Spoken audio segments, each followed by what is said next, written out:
graça e a paz, hoje nós vamos meditar no Evangelho de João, capítulo 6, verso 22 até o verso 59.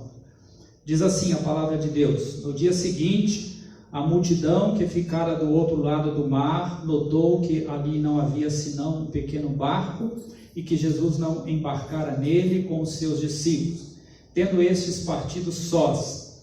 Entretanto, outros barquinhos chegaram de Tiberíades, perto do lugar onde comeram o pão, tendo o Senhor dado graças. Quando, pois, viu a multidão que Jesus não estava ali, nem os seus discípulos, tomaram os barcos e partiram para Cafarnaum à sua procura. E tendo-o encontrado no outro lado do mar, lhe perguntaram: Mestre, quando chegastes aqui?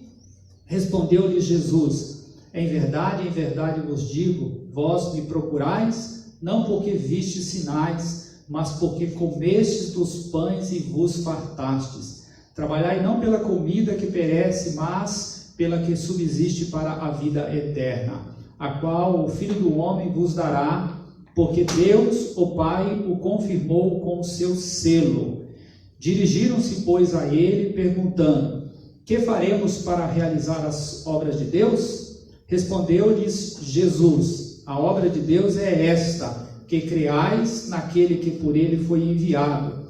Então lhe disseram eles: que sinal fazes para que o vejamos e o creiamos em ti? Quais são os teus feitos?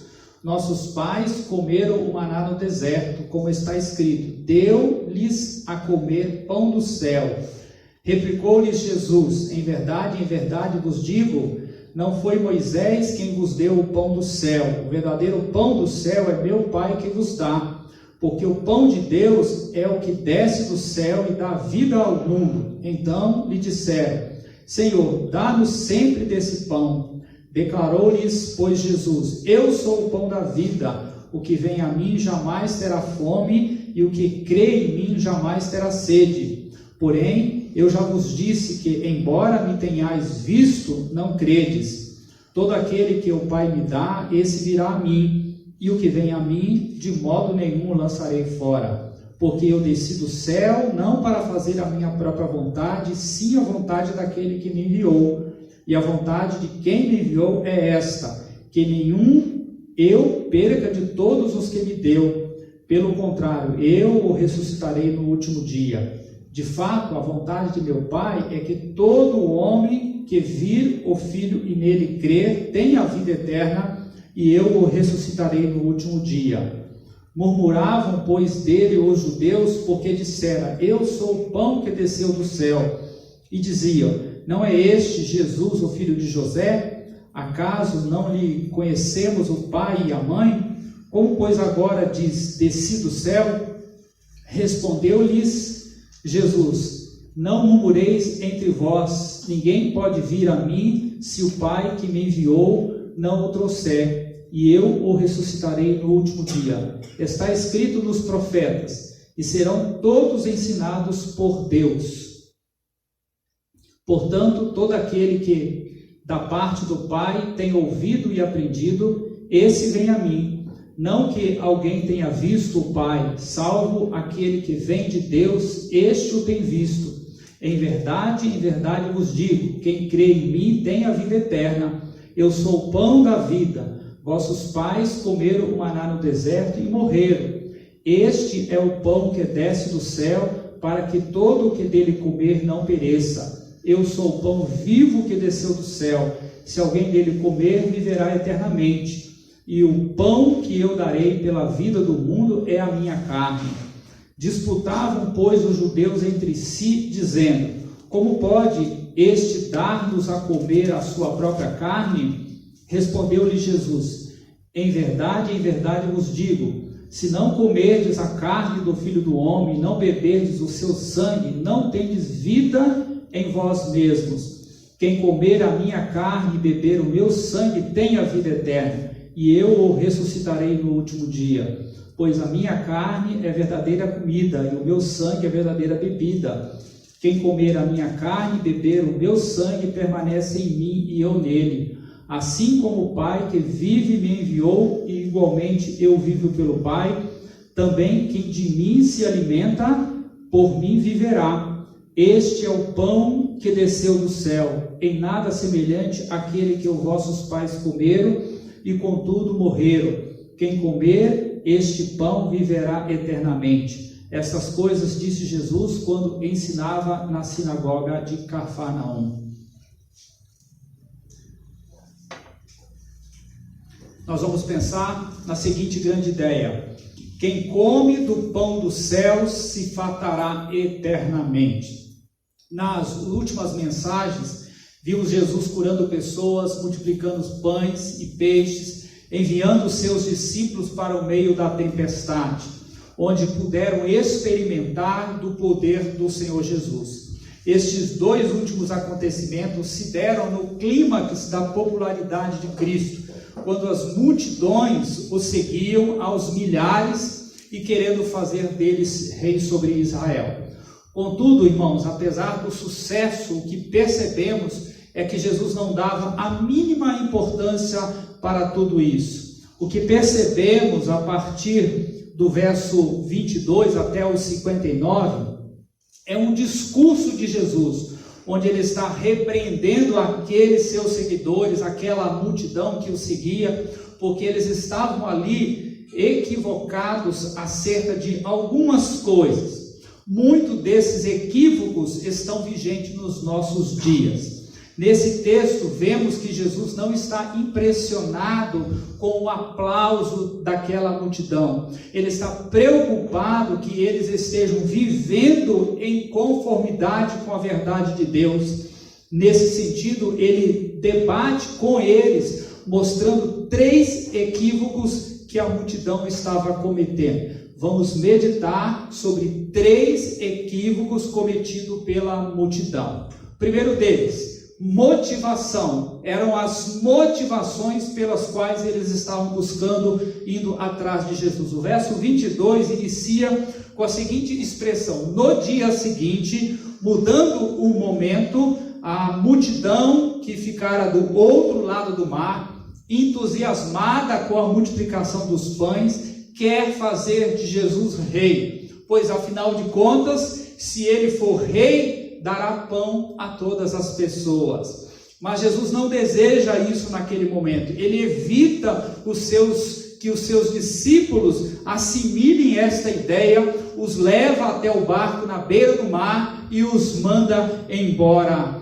Eles ainda resistem um pouco, mas no fim do dia acabam partindo, atravessando para o outro lado do mar. Era, diz o texto, um único barco que havia estado ali, conforme o verso 22 até o verso 24. Então parte da multidão não viu Jesus descer daquele monte onde ele estava orando, nem tampouco viu que ele tivesse atravessado o mar. Logo depois que ele despediu seus discípulos, também despediu aquela multidão. Mas uma boa parte deles não conseguiu sair dali, mas ainda queriam encontrar-se com Jesus. Estavam sedentos por um contato com o Mestre, porém Jesus não dá notícias, não anuncia o que vai fazer, ele simplesmente, ao seu modo, sem ninguém saber, atravessa o mar. O verso 22 diz que a multidão não conseguiu atravessar o mar, provavelmente pela mesma razão que os discípulos não conseguiram atravessar aquele mar remando, por causa do vento que vinha do Mediterrâneo. Depois dessa multidão procurar Jesus por toda a região e não o achando, chegar à conclusão de que deveriam ir para Cafarnaum em busca do Senhor Jesus. Quando eles se encontram com Jesus, eles lhe perguntam: Rabi, como chegastes até aqui? Eles chegam a Jesus e perguntam como ele chegou ali, mas Jesus conhece a intenção do coração deles, o que eles desejam realmente saber. A essa pergunta Jesus responde: em verdade vos digo que me buscais, não porque vistes sinais, mas porque comestes o pão e vos saciastes. A visão de Jesus com relação àquelas pessoas é o que nutria a sua busca por ele, não era o reconhecimento de quem ele era, mas o desejo de saciar o seu estômago. Paulo, quando escreve a Tito, ele fala de uma qualidade dos cretenses que foi retratada em poesia por um dos poetas de Creta, que dizia: cretenses sempre preguiçosos, feras terríveis, ventres glutões. Paulo está dizendo aqui que eles eram movidos pelo estômago, e da mesma forma esses seguidores de Jesus poderiam estar pensando: desde que esteja vivendo uma vida que me satisfaça e o meu estômago esteja cheio, quero que você seja o meu rei. Eles não ouvem outra mensagem que não seja comida, comida, comida. Mesmo quando Jesus tenta explicar a eles a sua mensagem no verso 34, eles continuam a manifestar o seu desejo: Senhor, dá-nos sempre desse pão. Eles não estavam pensando no pão espiritual, mas no pão material. A única visão deles era a do estômago cheio. No verso 27, Jesus responde: trabalhai não pela comida que perece. Jesus não está dizendo aqui, irmãos, que nós não devemos trabalhar pela comida que perece. O fato é que Jesus está condenando os preguiçosos. Em Tessalônica, havia alguns crentes que, pensando na volta iminente do Senhor Jesus, decidiram não trabalhar mais e ficar somente à espera da volta iminente de Cristo. A isso Paulo responde dizendo: quem não trabalhar, que não coma também. Jesus não está dizendo para nós não trabalharmos pela comida que nutre o nosso corpo, mas sim para darmos maior valor, maior importância em nossas vidas pela comida que não perece. Pois eles estavam preocupados com a comida que perece, com o pão, com o bem-estar, com o emprego, e por isso Jesus os exorta que trabalhem por uma comida que não pereça. A motivação daqueles seguidores de Jesus era o seu próprio bem-estar. Jesus, que é aquele que alimenta a multidão, que tem a glória naquele momento, não se impressiona quando nós o buscamos, desejando satisfazer os nossos próprios interesses, o nosso reino, e não o reino de Deus. Havia um equívoco naquela multidão, que era a motivação para buscarem a Jesus. Mas havia também um segundo equívoco, que é a visão que eles tinham da pessoa do Senhor Jesus. Imaginemos a situação da chegada de Jesus do outro lado do mar da Galileia, quando todas as pessoas que o buscaram foram curadas. Aquela multidão insiste em fazer de Jesus rei, achando que Jesus vai se sentir grandemente honrado com tal coisa. Ele não se importava com isso, ele não se importa com isso. Parece que essa multidão, ou parte dos líderes religiosos, passam a indagar Jesus sobre algumas de suas posturas. Por exemplo, verso 30 e verso 31 diz assim: que sinal, pois, fazes tu para que o vejamos e que creiamos? Que operas tu? Nossos pais comeram o maná no deserto, como está escrito: do céu deu-lhes o pão a comer.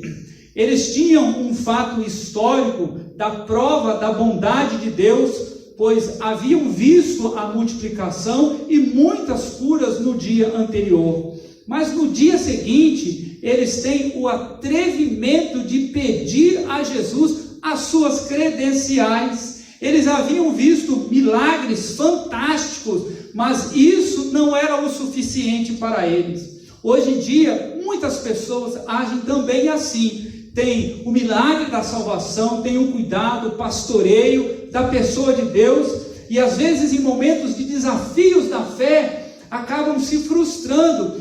Nós entendemos isso como natural, porque somos seres humanos, mas temos aqui um exemplo que pode nos ajudar em meio a tudo isso. É exatamente isso, irmãos, que nós fazemos com a pessoa do nosso Deus. Jesus, então, passa a questioná-los no verso 32 em diante. Em verdade vos digo que não foi Moisés que vos deu o pão. Moisés demonstrou, foi em algumas circunstâncias, incredulidade, e não sabendo o que fazer com aquele povo, se queixou algumas vezes com Deus. Em outras palavras, Jesus está dizendo assim: olha, Moisés não é tudo aquilo que vocês estão dizendo, vocês estão idolatrando Moisés, vocês estão adorando Moisés, ele não é para ser adorado, ele não é para ser idolatrado. E aí Jesus vai dizer: não foi Moisés que vos deu o pão do céu, mas meu Pai vos dá o verdadeiro pão do céu. Então o pão que Deus dá não é algo relacionado com o passado, como foi o maná lá no deserto. Jesus disse que o que Moisés fez dando pão era somente um prenúncio do verdadeiro pão que viria. E Deus Pai dá no presente esse pão que vemos aqui no verso 32, ele vai falar o pão do céu, no 35, o pão da vida, no 33, o pão de Deus que dá vida, e no 35, o pão que mata a fome. Por isso Jesus diz que ele é o verdadeiro pão do céu, diferente do pão dado aos antepassados, o maná lá no deserto. No verso 49 e 50 ele afirma: vossos pais comeram o maná no deserto e morreram. Este é o pão que desce do céu, para o que dele comer não morra. Então o verdadeiro pão do céu, o pão da vida, o pão de Deus, não consiste de maná, de alimento físico ou coisas que Deus mesmo nos dá para a nossa subsistência. O próprio Jesus é esse pão que nos sacia eternamente, nos farta eternamente, alimenta a nossa alma. Então, diante dessa conversa com esses seguidores de Jesus, o que percebemos é que Jesus está focalizando com eles a sua procedência celestial, a sua divindade.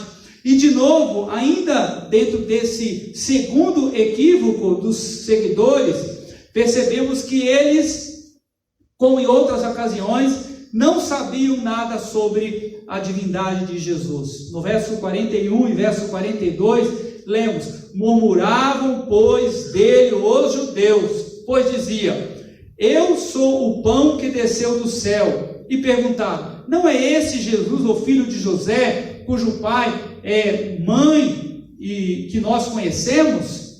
Pois, como diziam, ou como dizeis agora, desci do céu? Eles tinham algum conhecimento a respeito da criação, da infância, talvez tenham até visto Jesus crescer, ou tenham até conhecido Maria e José, os pais de Jesus terreno. Eles estavam pensando somente de forma humana, temporal, e não divina e não eterna. Eles não estavam pensando em nada do que Deus havia falado a respeito da vinda do seu filho, que seria enviado, pois haviam promessas diversas nas Escrituras de que alguém viria como o prometido de Deus, e elas estavam se cumprindo na vida de Jesus, o filho de Maria, o filho de José, de forma humana. O verso 38 diz: eu desci do céu. E o 27, a qual o Filho do Homem vos dará, pois neste Deus o Pai confirmou o seu selo. A ideia aqui é de que ele, Deus o Pai, selou Jesus, marcou com o seu selo, o que significa que Jesus trazia as marcas de que ele era esse prometido, esse enviado, ou ungido de Deus para aquele ministério. Na verdade, Jesus tinha sim a sua credencial, ele era o enviado de Deus, isso estava se cumprindo naquele momento, mas os seus discípulos e seguidores tinham uma visão rasa de Jesus, de que era um homem qualquer, um homem humano apenas, podendo ser conhecido pela filiação do seu pai e da sua mãe terrena. Eles não sabiam nada da existência eterna, da encarnação de Jesus, o Deus feito homem, que veio para ser ou estar acessível a toda a humanidade. Eles não sabiam nada sobre isso. Para eles, Jesus era somente o filho do carpinteiro. O terceiro equívoco daquela multidão era a interpretação que eles faziam de tudo aquilo. Havia um terceiro equívoco cometido pelos seguidores, que era da interpretação. Eles não sabiam responder à pergunta: como podemos chegar até Deus? Ou até mesmo tinham a ideia errada da sua resposta. Como bons judeus, eles conheciam-se a lei, sabiam o que a lei dizia. Quando Jesus diz a eles que deveriam trabalhar pela comida que não perece, no verso 28, eles perguntam a ele: que havemos de fazer para praticarmos as obras de Deus? Essa pergunta reflete a mentalidade judaica, que era fundamentada na promessa de uma lei revelada, que fosse cumprida, e caso fosse cumprida, lhes traria a salvação. Dois textos. Primeiro deles, Deuteronômio 27 e 26, nós lemos que seja maldito quem não cumprir as palavras dessa lei. Segundo texto, Levítico 18, 5. Cumprindo os mandamentos, viverás.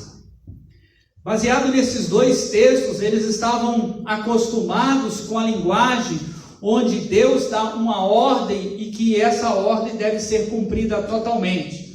Mas quem consegue fazer isso, irmãos? Quem consegue cumprir totalmente as determinações de Deus na sua lei? Por causa disso, eles desenvolveram um padrão aceito por eles, que considerava que a justiça que eles haviam alcançado era satisfatória para a salvação deles. Paulo usa essas mesmas passagens, dizendo lá em Gálatas, que se falharmos no cumprimento da lei, ainda que em só um ponto, somos malditos. Cumprindo a toda, estamos garantidos. Mas o próprio Paulo, na sequência, pergunta: será isso possível? O próprio teólogo, o apóstolo Paulo, questiona: será isso possível? Alguém que era um doutor da lei. As escrituras, irmãos, falam de 10 mandamentos, que são uma síntese do padrão moral de Deus para o povo de Israel. Essa lei tem o valor de nos fazer ver como nós não a cumprimos. Além de 9 mandamentos a respeito do que não se deve fazer, nós temos um mandamento que fala: não cobiçarás nem a mulher do teu próximo ou coisas dele. Portanto, cumprir a lei de Deus não é somente não fazer algo errado, mas é também não ter a intenção errada ou o pensamento errado. Pois cobiça é algo interior, e é esse mandamento que Jesus explorou no Sermão da Montanha. Ele diz assim: Moisés vos disse, não matarás, mas eu, porém, vos digo, qualquer que em seu coração odiar alguém, já é culpado. Moisés vos disse, não adulterarás, eu vos digo, qualquer de vocês que olhar para alguém com intenções impuras, já adulterou, está, portanto, condenado. Quando ouviram de Jesus que deveriam trabalhar pela comida que não perece, eles que se julgavam tão autossuficientes, voltaram-se para Jesus e perguntaram: existe algo que ainda não façamos? Ao que Jesus responde: a obra de Deus é essa, que creiais naquele que ele enviou. Em Gálatas, nós temos duas palavras importantes: fé e lei. Mas é interessante que são duas palavras incompatíveis, porque a lei diz o que temos que fazer e nos esforçarmos para isso, enquanto que a fé se baseia não no que fazemos, mas naquilo que Deus já fez. Então, qual é a obra que satisfaz a Deus para a nossa salvação? As obras da lei ou as obras da fé? É claro que são as obras da fé, senão todos nós estávamos perdidos, condenados ao inferno, porque somos salvos pela fé em Cristo Jesus.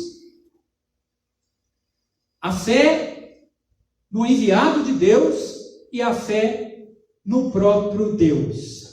Então a base do acesso a Deus não é cumprir a lei, não é desenvolver uma vida com padrões que julgamos que pelo que fazemos ou deixamos de fazer, estamos sendo recebidos por Deus na sua glória. Se somos negligentes no que fazemos ou dedicados com o intuito de agradar a Deus, é bom sabermos que somos de igual maneira rejeitados por Ele, porque não existe justiça suficiente em nós para chegarmos até a presença de Deus. Mas esses seguidores achavam que havia algo que permitiam que chegassem até Deus, porém Jesus lhes diz que não há nada a fazer, mas somente crer no enviado de Deus, crer no pão que desceu do céu, que era o próprio Jesus encarnado. É interessante que eles insistem com Jesus no verso 35, Jesus lhes diz: eu sou o pão da vida, e aquele que vem a mim, de modo algum terá fome, e quem crê em mim nunca terá sede, mas já vos disse que também vós me vistes, e contudo não credes. Eles tinham visto Jesus curar, eles tinham comido os pães e peixes multiplicados de forma milagrosa pela pessoa do Senhor Jesus, mas isso ainda não era suficiente para eles. Será que aquilo que Deus tem feito por nós tem sido suficiente para nós? Para nós dependermos, nos alimentarmos, nos saciarmos, nos fartarmos, tão somente da pessoa de Jesus, que é a nossa maior alegria, que é o nosso maior prazer nessa vida, estar com Cristo, viver por Cristo, depender de Cristo. O verso 45 diz: está escrito nos profetas, e serão todos ensinados por Deus, porquanto todo aquele que é do Pai ouviu e prendeu, vem a mim. Em primeiro lugar, existe o princípio de Deus nos ensinar. Em João 7,17, vemos que o Senhor promete claramente àqueles que o estão buscando genuinamente, que serão esclarecidos acerca da verdade. Eles estão sendo instruídos por Deus, estão aprendendo de Deus. Só posso chegar a Deus se antes estou sendo ensinado por Deus. Não é um milagre que leva você até Deus, uma cura ou uma multiplicação de pães que me leva até a pessoa de Deus. Posso até achar que sim, mas Jesus está dizendo que antes de vir até Ele, devemos estar sendo ensinado por seu Pai. Devemos ouvir o que o Pai ensina e o que Ele fala. Além disso, no verso 37, vemos: tudo que o Pai me dá virá a mim. O Pai traz a Cristo. Alguém que está sendo instruído por Deus acaba sendo trazido por Ele até a pessoa de Jesus, o enviado. No verso 29 nos diz que a obra é que creiamos naquele que Deus enviou. Você crê naquele que Deus enviou? Você crê plenamente nisso? O Pai ensina, leva essa pessoa até Cristo. Ela reconhece que Cristo é o cumprimento da promessa de Deus. Essa pessoa crê, consciente de quem é Jesus. E no verso 37, finalmente Jesus disse: de maneira alguma o lançarei fora. Se você creu, se você foi ensinado, se você foi até Jesus, você é de Jesus, e de maneira nenhuma Ele vai te lançar fora. Aquela sensação que os discípulos tiveram de desapontamento, de abandono no episódio passado, de medo. Ele está dizendo claramente aqui: aqueles que comem o pão do céu jamais terão fome. Uma pessoa ouve o que Deus fala acerca de Jesus, aproxima-se dele, reconhecendo que ele é o enviado de Deus, que viria e morreria para pagar os seus pecados. Ela creu em Jesus. A ela Jesus diz: você é minha, eu não vou te lançar fora, jamais. Então esse é o processo de acesso a Deus, e não através do cumprimento da lei, como aquela multidão, aqueles líderes religiosos estavam pensando. Não é através de algo que você possa fazer, pois tudo que era necessário já foi feito. Jesus já fez. Basta crer, basta confiar, e isto está acessível a todos nós. Esse é o processo divino, não existe atalho, mas temos que entender quem é Jesus para podermos compreender as boas novas do Evangelho e sermos salvos. No início eu citei a grande ideia dizendo: quem come do pão dos céus se fartará eternamente. Se fartará ou satisfará, porque Deus em Cristo é o pão dos céus. No debate de Jesus com aquela multidão, Jesus quis enfatizar 4 pontos. Primeiro, no verso 26, Jesus disse: respondeu-lhe Jesus: em verdade vos digo que me buscais não porque vistes sinais, mas porque comestes o pão e vos saciastes. Jesus deixa bem claro que aquelas pessoas que estavam ali ouvindo eles, que as suas motivações, as suas intenções eram erradas. Ele sabe o que somos, sabe o que pensamos. Então a ideia é que sejamos sinceros diante dele, confessemos as nossas intenções a ele, peçamos a sua ajuda para nos aproximarmos dele sinceramente. O que ele espera de nós é sinceridade no relacionamento conosco. Segundo ponto, verso 32, Jesus disse: em verdade vos digo, não foi Moisés quem vos deu o pão do céu, mas meu Pai vos dá o pão, o verdadeiro pão do céu. Eles estavam situados no momento da história em que Deus mandou para o povo e estavam confiando que aquilo era o máximo. Mas Jesus lhes disse que Deus havia dado e é quem dá o necessário para a nossa subsistência, pois Ele promete cuidar de todos nós hoje em dia. Mas o que Ele quer ensinar é que o verdadeiro pão da vida está além do que se come, do que se veste ou do bem que se tem. Isso não é a verdadeira vida, como diz Eclesiastes, isso é passageiro. Portanto, não coloquemos nosso coração nisso, pois a verdadeira vida vem do céu. Não importa se comemos só pão ou caviar, o pão de Deus, Jesus Cristo, é capaz de lhe dar vida, e uma vida que vale a pena ser vivida. Terceiro ponto, verso 47. Jesus diz: em verdade vos digo que aquele que crer tem a vida eterna. Você precisa crer em mim, que sou o enviado de Deus, que morri naquela cruz para te salvar. Não é simplesmente crer como alguém que acredita, mas é crer em alguém que confia, que entrega, que deposita a sua vida aos cuidados de Jesus. E o quarto e último ponto, não é uma segunda mensagem, o verso 53, Jesus disse: em verdade vos digo que se não comerdes a carne do Filho do Homem e beberdes o seu sangue, não tereis vida em vós mesmos. Quando os judeus ouviram Jesus dizendo isso, eles ficaram indignados, estavam entendendo aquilo como uma mensagem de canibalismo. Jesus incitando o canibalismo. Jesus fala claramente que deveriam comer a sua carne e beber do seu sangue.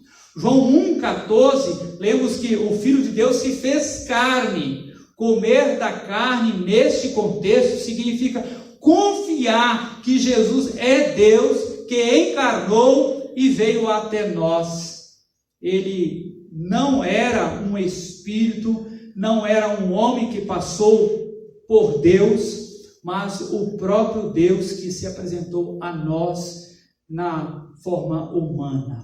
Isso significa que temos que nos apropriar dessa verdade de Deus, do Deus que se fez carne.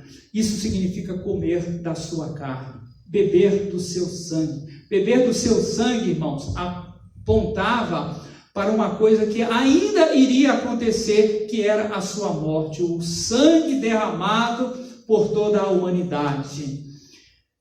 João está colocando para nós que Jesus falou claramente que nós temos de comer da sua carne, devemos confiar na sua encarnação, devemos confiar na sua morte, que nos livra da condenação do pecado, porque ele já foi plenamente punido.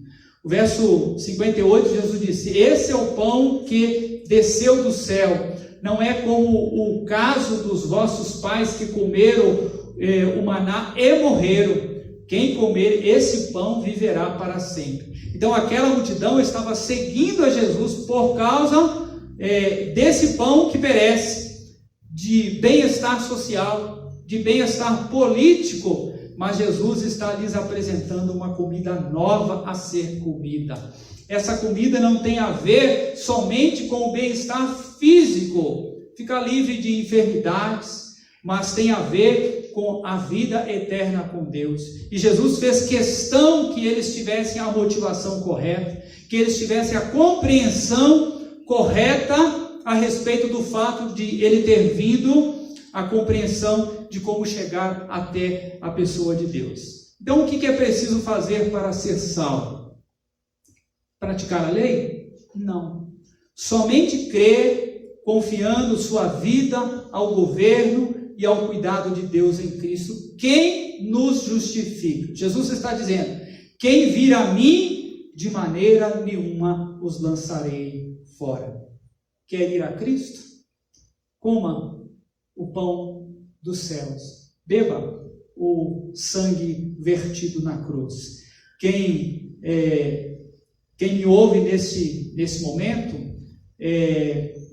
pode decidir comer deste pão e beber deste sangue. Comendo deste pão do céu, jamais terá fome, estará sempre satisfeito, receberá o presente da vida eterna. Que Deus vos abençoe através do pão dos céus, a pessoa de Jesus. Amém.